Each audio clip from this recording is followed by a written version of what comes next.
Hello, this is Nathaniel Rigo. Today we'll be talking about the various theme park replacements for certain areas at Islands of Adventure that should and shall happen in the future between Two Lagoon and Seuss World.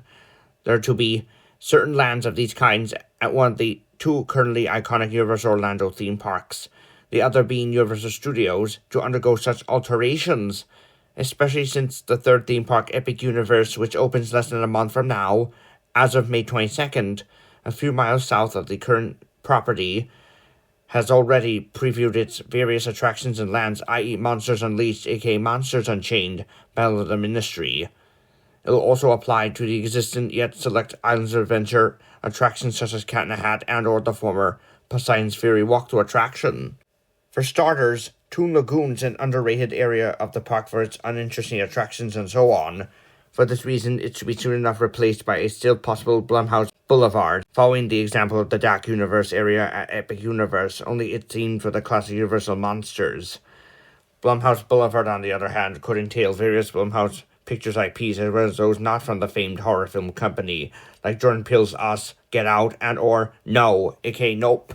Mainly the said Blumhouse IPs could include Happy Death Day, The Purge, The Mummy, The Wolfman, The Invisible Man, and most notably Drop and The Woman in the Yard. Rumors already have it that one of the attractions in mind might replace the underrated Popeye Rapids ride. Could be an intense roller coaster based on one of the Blumhouse film IPs, i.e. Drop. Guess we will have to find out within the next 5 years or so. Over to Jurassic Park, home to mainly Skull Island Reign of Kong, the only hit attraction in the area solely based on the 2005 remake of the classic 1930s film King Kong of the same name. Directed by Peter Jackson, the rest of the land should and shall be rethemed for Jurassic World in the future, especially in light of the area's infamously intense Velocicoaster that first opened in 2021. For one thing, the underrated Jurassic Park River Adventure is to shut down permanently to make way for the Orlando version of the Jurassic World ride over at Universal Studios Hollywood.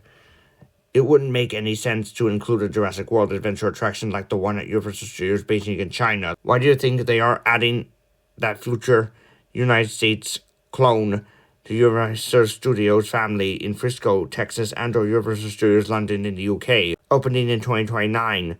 For now, at least we'll have Skull Island Reign of Kong as a highly preferred recommended attraction in Jurassic Park. Straight to Harry Potter World.